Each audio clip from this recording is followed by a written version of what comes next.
చూసేద్దాం బర్డ్స్, చెప్పాలంటే no words. పూర్తి వివరాలకు చదవండి రేపటి సాక్షి హైదరాబాద్ ఎడిషన్. నిన్నటి రోజున ఒక ప్రధాన పత్రికలో రాష్ట్ర రహదారులకు మహార్దశ అని ఒక హెడ్లైన్తో ఇవ్వడం జరిగింది. సో దానిపైన వివరణ ఇవాళ మన ప్రెస్ మీట్ యొక్క ముఖ్య ఉద్దేశం. ఎక్కడైనా కానీ రాష్ట్ర రహదారులకు మహార్దశ అయితే మంచిదే. అది రాష్ట్ర ఖజానా డబ్బులతో కావచ్చు, అదే కేంద్ర ఖజానా డబ్బులతో కానీ ఆ రోడ్లు వేస్తే ఖచ్చితంగా అందరూ స్వాగతించాల్సిందే.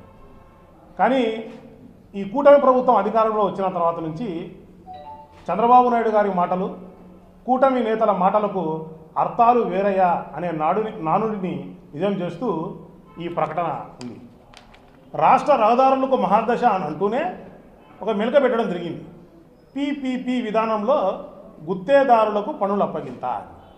ఓకే, సో దీంట్లో ఈ ప్రకటనలో ఇంకా ప్రతిపాదించినటువంటి రోడ్లు మన కడప జిల్లా నుంచి ఎన్ని ఉన్నాయనేటివి కూడా ఇవ్వడం జరిగింది. దాని ఎన్ని కిలోమీటర్లు ఉన్నాయనేది కూడా ఇవ్వడం జరిగింది. సో దీంట్లో ఇప్పుడు మన చంద్రబాబు నాయుడు గారు పెట్టిన మెలక ఏమిటంటే, మామూలుగా రోడ్లు అనేటివి ఖచ్చితంగా ప్రతి ఒక్కరికి అవసరం. మనం ఒక పాయింట్ నుంచి మరొక పాయింట్కి పోవాలంటే, అంటే ఏ దైనందిక కార్యక్రమం మనం చేసుకోవాలన్నా కానీ రహదారి అనేది ఖచ్చితంగా అవసరం.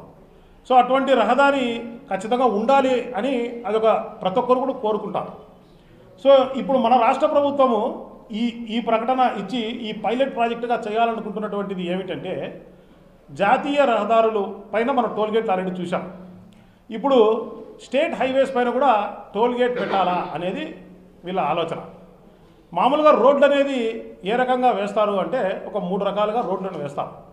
మొత్తము అంటే రాష్ట్ర ప్రభుత్వం కావచ్చు లేదా కేంద్ర ప్రభుత్వం కావచ్చు పూర్తిగా భరిస్తూ రోడ్డు వేపిస్తారు కాంట్రాక్టర్తో, అది ఒక పద్ధతి. లేదు 60% రాష్ట్ర ప్రభుత్వమో కేంద్ర ప్రభుత్వం డబ్బులు, 40% కాంట్రాక్టర్ డబ్బులతో రోడ్డు వేపిస్తారు, అదొక పద్ధతి. లేదంటే కంప్లీట్గా బిల్ట్ ఆపరేట్ ట్రాన్స్ఫర్ అనే పద్ధతిలో కాంట్రాక్టరే కడతాడు, టోల్ వసూలు చేసుకుంటాడు, పలానా ఇన్ని సంవత్సరాలకు అని చెప్తారు. అది ఈ 3 పద్ధతులు గతంలో ఇప్పుడు కూడా నడుస్తూ వస్తున్నాయి. దాన్ని పీపీపీ మోడల్ అంటారు, అంటే పబ్లిక్ ప్రైవేట్ పార్ట్నర్షిప్.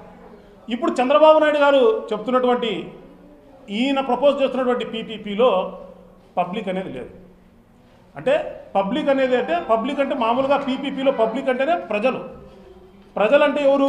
ప్రజలను రిప్రజెంట్ చేస్తున్న వారు ఎవరు? రాష్ట్ర ప్రభుత్వం కావచ్చు, కేంద్ర ప్రభుత్వం కావచ్చు. కానీ ఈయన ప్రపోజ్ చేస్తున్నటువంటి ఈ పీపీపీ మోడల్లో రాష్ట్ర ప్రభుత్వం కానీ కేంద్ర ప్రభుత్వం కానీ ఉండదు. ఆ పీ ఎవరంటే పీపుల్, అంటే మనం, అంటే ప్రజలు. సో ప్రజలు ప్రైవేట్ పార్ట్నర్షిప్లలో ఈయన ఈ రోడ్లను బాగు చేయాలనుకుంటున్నాడు చంద్రబాబు నాయుడు గారు. మామూలుగా అందరికీ డౌట్లు వస్తుంది, మనకు నేషనల్ హైవే పైన కూడా టోల్ ఉంది కదా, స్టేట్ హైవే పైన కూడా టోల్ ఉండొచ్చు కదా అనే డౌట్ వస్తుంది. Very good. నేషనల్ హైవే అనేది ఇప్పుడు మన హైదరాబాద్ నుంచి కడపకు రావాలా అని అనుకుంటాం. సో అక్కడ హైదరాబాద్ జిల్లా, మహబూబ్ నగర్ జిల్లా, కర్నూలు జిల్లా, కడప జిల్లా, అంటే 4 జిల్లాలు, 2 రాష్ట్రాలు, దానిపైన ఒక నేషనల్ హైవే వస్తుంది. సో మనం మామూలుగా అయితే ఊర్లలో నుంచి రాకోకుండా ప్రతి ఒక్క దానికి ఔటర్ రింగ్ రోడ్డు నిర్మాణం చేయాలా. రోడ్డు వచ్చేసేసి 6 లేన్ రోడ్డు తయారు చేయాలా. తర్వాత గతంలో ఉన్నదానికంటే కంఫర్ట్ లెవెల్, అంటే ఒక డ్రైవింగ్కు ఒక కంఫర్ట్ లెవెల్ను పెంచాలా. షోల్డర్స్ వేయాలా, రోడ్డుకి ఇరువైపులా షోల్డర్స్ వేయాలా. రోడ్డు ఫర్నిచర్ను అనేది ఎస్టాబ్లిష్ చేయాలా. దాని తర్వాత గ్రీనరీ మధ్యలో మీడియన్ అనేటన్ని పెట్టిన తర్వాత అప్పుడు టోల్ అనేది కలెక్ట్ చేస్తారు. అంటే టోల్ ఎప్పుడు కలెక్ట్ చేస్తారు? రోడ్లు వేసేసిన తర్వాత ప్రజలు దానికి వాడకం స్టార్టింగ్ ముందర టోల్ తయారు చేస్తారు. సో అక్కడ టోల్ వసూలు చేస్తారు. కానీ చంద్రబాబు నాయుడు గారు ఏం చెప్తున్నారంటే, ఇప్పుడు ప్రతిపాదించినటువంటి రోడ్ల పైన ఆల్రెడీ రోడ్లు ఉన్నాయి, కొత్త రోడ్లు కావవి. ఇప్పుడు రోడ్లు ఆల్రెడీ ఉన్నాయి, ఎగ్జిస్టింగ్ రోడ్ల పైన టోల్ పెడుతున్నాడు. ఆ టోల్ ఎందుకు పెడుతున్నాడంటే మెయింటెనెన్స్ కోసం పెడుతున్నాడు. అంటే గుంతలు పూడ్చేదానికోసం, లేకపోతే పైన బీటీ లేయర్ వేసేదానికోసం, పక్కన ఈ పక్క ఆ పక్క కంపలు కొట్టేదానికోసం, దానికోసము ఆయన ఇప్పుడు టోల్ పెడతాం. ఇది ఆంధ్ర రాష్ట్ర చరిత్రలోనే కాదు, భారతదేశ చరిత్రలో ఎక్కడ కూడా మెయింటెనెన్స్ కోసం ఆల్రెడీ ఎగ్జిస్టింగ్ రోడ్లపైన టోల్ పెట్టింది ఇంతవరకు లేనే లేదు. అంటే ఆంధ్ర రాష్ట్ర ప్రజలు మరొకసారి బాధుడుకు ప్రిపేర్ అవ్వండి అని ఆయన చెప్పకనే ఈ ఆయన సంబంధించిన మీడియా ద్వారా లేకపోతే పేపర్ల ద్వారా ఇలాంటివన్నీ వేపించి ప్రజలను ప్రిపేర్ చేస్తూ వస్తున్నారు. ఈ రకంగా కాంట్రాక్టర్కు అంటే ఇప్పుడు ఆయన చెప్తున్న మోడల్ ప్రకారం ఏంటంటే మనము ఆ రోడ్డు పైన ప్రయాణించి టోల్ ముందే కట్టేసి కాంట్రాక్టర్కు డబ్బులు ఇస్తే ఆ డబ్బులతో ఆయన గుంతలు పుడుస్తాడట. అంటే మామూలుగా రాష్ట్ర ప్రభుత్వము ఎక్కడైనా కానీ ఒక రాష్ట్ర ప్రభుత్వం కావచ్చు, కేంద్ర ప్రభుత్వం కావచ్చు, మెయింటెనెన్స్ అనేది పెట్టుకోవాలి. అంటే ఆ కాంట్రాక్టరే మెయింటెనెన్స్ చేయాలి. ఒకవేళ ఆ టైం అయిపోయింది, ఒక కొత్త ఏజెన్సీని అవుట్సోర్సింగ్ ఏజెన్సీకి పిలిచి బాబు నువ్వు ఏ రేటుకు చేస్తావు అనేది కనుక్కొని వాళ్లకు అది ఏజెన్సీకి కాంట్రాక్ట్ ఇవ్వాలి. కానీ చంద్రబాబు నాయుడు గారు ఏం చేస్తున్నారంటే కాంట్రాక్టర్కు ముందే డబ్బులు ఇప్పించి అడ్వాన్స్ పేమెంట్ ఇప్పించి దాని తర్వాత మీరు గుంతలు కూర్చోండి లేకపోతే పైన బీటీ లేయర్ వేయండి అని వేస్తున్నాడు అని చెప్తున్నాడు. అంటే దీని అర్థం ఏమిటంటే టీడీపీ సంబంధించిన లీడర్లకు ఆ టోల్ గేట్ అప్పగించి టీడీపీ లీడర్లకు ఆదాయం సృష్టించే దానికోసం మరొక ఎత్తుగడ తప్ప మరొకటి కాదు అని చెప్పేసి వైఎస్ఆర్సీపీ పార్టీ తరఫున ప్రజలు కూడా గమనించాలని చెప్పి తెలియజేస్తున్నాం. సంపద సృష్టించి రోడ్లు వేస్తాను అని గతంలో చెప్పడం జరిగింది అధికారంలో రాకముందు. సో ప్రజలందరూ కూడా సంపద సృష్టిస్తాడేమో చంద్రబాబు నాయుడు గారు నమ్మారు.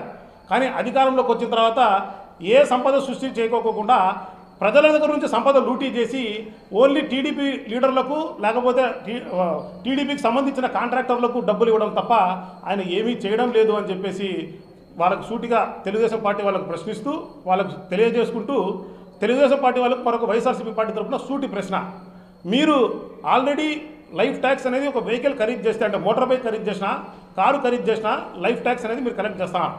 మరి ఆ లైఫ్ ట్యాక్స్ కలెక్ట్ చేసింది రోడ్లు వేసేదానికే. మరి అది ఏం చేస్తున్నారో దానికి మీరు చెప్పాలా. ప్రతి ఒక్క లీటర్ పెట్రోల్ కావచ్చు, ప్రతి ఒక్క లీటర్ డీజిల్ కావచ్చు ఎవరన్నా పోయించుకుంటున్నప్పుడు మీరు రోడ్ డెవలప్మెంట్ సెస్ కలెక్ట్ చేస్తున్నారు. మరి ఆ సెస్ డబ్బులు ఎక్కడికి పోతున్నాయి, మరి ఎక్కడ రోడ్లు వేస్తున్నారో చెప్పాలా. ఈ బడ్జెట్లో మీరు 8,300 కోట్ల రూపాయలు R&B రోడ్లకు మీరు కేటాయించడం జరిగింది. మరి 8,300 కోట్లలో మెయింటెనెన్స్కు మీరు ఎందుకు కేటాయించలేదు అని చెప్పేసి దానికి కూడా మీరు చెప్పాలా. సో ఇవన్నీ ఏవి చెప్పుకోకుండా ప్రజలను మరొకసారి బాధుడుకు ప్రిపేర్ చేస్తూ ఈరోజు రాష్ట్ర రహదారులకు మహర్దశ అని టైటిల్ ఏమో అది పెడతారు, కింద ఏమో టోల్ వసూలు చేస్తామని చెప్పేసి కిందేమో నీట్గా చెప్తారు. సో ఖచ్చితంగా రాష్ట్ర ప్రజలు కూడా గమనించాలా అని చెప్పేసి ఇదంతా కోరుతున్నాం. ఈ రాష్ట్ర ప్రభుత్వం అధికారంలోకి వచ్చిన తర్వాత ఫ్రీ ఇసుక అని చెప్పినారు. కానీ ఇసుక గతంలో ఎంత రేటు ఉందో ఈరోజు అదే రేటు ఉంది. గతంలో ఉన్నా కానీ రాష్ట్ర ప్రభుత్వానికి 8,000 చిల్లర రూపాయల డబ్బులు వాళ్లకు చలాన్ రూపంలో ఖజానాకు పోతానింది. కానీ ఇప్పుడు గతంలో ఎంత రేటు ఉందో ఈరోజు అదే రేటు ఉంది. కానీ ఎవరికి పోతుందో డబ్బులు తెలియడం లే. అంటే ఓన్లీ టీడీపీ లీడర్లకు వాళ్ళకు మాత్రమే డబ్బులు పోతున్నాయి. ఉచిత ఇసుక అనేది అది వెళ్ళిపోయింది. నిత్యావసర సరుకుల ధరలు అనేది టమోటానే ఒక 100 రూపాయలు దాటిపోయే పరిస్థితికి పోయింది. అక్కడ బాధుడే బాధుడు. దాని తర్వాత ఇప్పుడు కరెంటు ఛార్జీలని అక్కడ బాధుడే బాధుడు. ఇప్పుడు మనం రోడ్డు ఎక్కుతానే మనకు ఫాస్ట్ ట్యాగ్ అనే కారు ఉంటుంది, కారుకు ఫాస్ట్ ట్యాగ్ అతికిస్తాం. అది ఫాస్టెస్ట్ ట్యాగో లేదా సూపర్ ఫాస్ట్ ట్యాగో అయ్యే అవసరం ఇప్పుడు ఈ మోడల్ చంద్రబాబు నాయుడు గారు ఈ మోడల్ ప్రవేశపెడితే ఖచ్చితంగా మన fast tag super fast tag అవుతుంది అని చెప్పి చెప్పడంలో ఎటువంటి అతిశయోక్తి లేదు. ఈ చంద్రబాబు నాయుడు గారు చెప్పేది ఎలా ఉందంటే మీరు ఐదర్ నడుచుకుంటానా పోండి, లేదంటే ఎద్దుల బండ్లన్నా పోండి, మీరు కారో లేదా మోటార్ సైకిల్ తీస్తే ఖచ్చితంగా మీ ఫాస్ట్ ట్యాగ్ అనేది 4 ఇంతలు 5 ఇంతల స్పీడ్తో డబ్బులన్నీ మీకు ఖాళీ అయిపోతాయి అని చెప్పకనే చెప్తున్నాడు అని చెప్పేసి తెలియజేసుకుంటూ ఈ రాష్ట్ర ప్రభుత్వం పూర్తిగా ప్రజలపైన పన్నుల భారం కావచ్చు, రకరకాల ఛార్జీల భారం కావచ్చు, ప్రజలను పిండేసేస్తుంది తప్ప వేరేది ఏమీ లేదు. ఈ 6 నెలల కాలంలో ప్రజలకు పూర్తి అయోమయ స్థితిలో, వాళ్లకు అణిచివేత స్థితిలో, లాస్ట్కు అరాచకాలు సృష్టించే స్థితిలో ఈ రాష్ట్ర ప్రభుత్వం ఉంది తప్ప ఏమాత్రము ప్రజలకు మేలు చేసే పరిస్థితి ఈ రాష్ట్ర ప్రభుత్వం చేయడం లేదు. ఖచ్చితంగా ప్రజలు గమనించాలని కోరుతున్నాం. రాబోయే రోజుల్లో వైఎస్ఆర్సీపీ పార్టీ మీకు తోడుగా ఉంటుంది. ఖచ్చితంగా ఇది పైలట్ ప్రాజెక్టు కింద ఇప్పుడు 18 రోడ్లు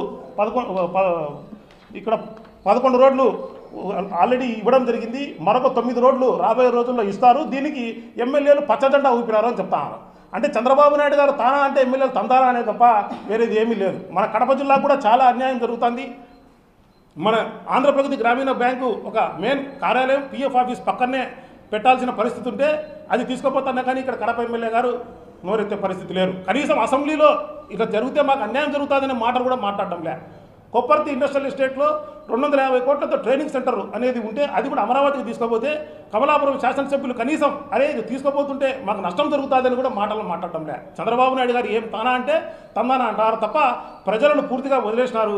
ఓన్లీ చంద్రబాబు నాయుడు భజన చేసుకోవడం. చంద్రబాబు నాయుడు ఏం చేస్తాడంటే సంపద సృష్టిస్తారని చెప్పేసి ఆయన సంపదను పెంచుకుంటున్నాడు, కాంట్రాక్టర్ల సంపద పెంచుతున్నాడు తప్ప మరొకటి చేయడం లేదు అనేది ఈ 6 నెలల పాలనలో తేటతెల్లం అవుతుంది, ప్రజలందరూ కూడా అర్థమవుతుంది అని చెప్పి తెలియజేసుకుంటూ ప్రజల తరపున మేము ఖచ్చితంగా వైఎస్ఆర్సీపీ పార్టీ పోరాటం చేస్తుంది. ఎప్పుడైతే ఇక్కడ టోలు పెడతారో ఖచ్చితంగా మేము రోడ్లపైకి వస్తాము. ప్రజలందరూ కూడా మీరు కూడా మాకు మద్దతు ఇవ్వాలా. మీకు మేలు చేసే ప్రభుత్వం వైఎస్ఆర్సీపీ పార్టీ. గతంలో ఏదైతే చెప్పిందో అది చేసినటువంటి పార్టీ వైఎస్ఆర్సీపీ పార్టీ. చంద్రబాబు నాయుడు గారు చెప్పిన హామీలేమో దండిగా చెప్పినారు. ఈరోజు ఏ ఒక్క హామీ కూడా నెరవేర్చకుండా ప్రతి ఒక్కదానికి ఒక కారణాలు వెతుక్కుంటూ వస్తున్నారు. జగన్మోహన్ రెడ్డి గారి సమయంలో కరోనా కష్టకాలం ఉన్నప్పటికీ ఎటువంటి కారణాలు చెప్పుకోకుండా ప్రజలకు ఏమైతే చెప్పినారో అవన్నీ కూడా ఏ పార్టీ అని కానీ ఏ కులం అని కానీ మతం అని కానీ చూడకోకుండా వాళ్ళ ఇంటి వద్దకు చేరవేసినటువంటి ఘనత శ్రీ వైఎస్ జగన్మోహన్ రెడ్డి గారిది. ఖచ్చితంగా ప్రజలు గమనించాలని కోరుతున్నాం, ఖచ్చితంగా ప్రజలు గుర్తించాలని కోరుతున్నాం. రాబోయే రోజుల్లో ఖచ్చితంగా టీడీపీ పార్టీ కూడా ఇట్లాంటి ప్రపోజల్స్ వెనకలికి తీసుకోకపోతే ఖచ్చితంగా ప్రజల నుంచి మీ అందరూ కూడా ఒక ఉతుకుడు అనే కార్యక్రమం ప్రజలు మొదలు పెడతారు. వాటికి తోడుగా మేము కూడా వైఎస్ఆర్సీపీ పార్టీ కావచ్చు మాతో వచ్చే వాళ్ళందరినీ కూడా తీసుకొని ఖచ్చితంగా ప్రజా ఉద్యమంలో పాల్గొంటాము అని చెప్పేసి తెలియజేసుకుంటూ ఇట్లాంటిది వెనకలికి తీసుకోవాలా ఇమీడియట్గా ఇట్లాంటి ప్రపోజల్స్ అని చెప్పి తెలియజేసుకుంటే ఇది పైలట్ ప్రాజెక్టే కాబట్టి కడప జిల్లాకు నష్టం జరగకూడదు ప్రజలకు అని చెప్పేసి ఈ రోడ్డు ప్రపోజల్స్ ఏదైతే ఉన్నాయో ఇవన్నిటిపైన కూడా వెనకలికి తీసుకోవాలా వాళ్ళ ప్రపోజల్స్ అని చెప్పేసి తెలియజేసుకుంటూ ఈ కార్యక్రమంలో పాల్గొన్న వారందరికీ కూడా పేరున ధన్యవాదాలు.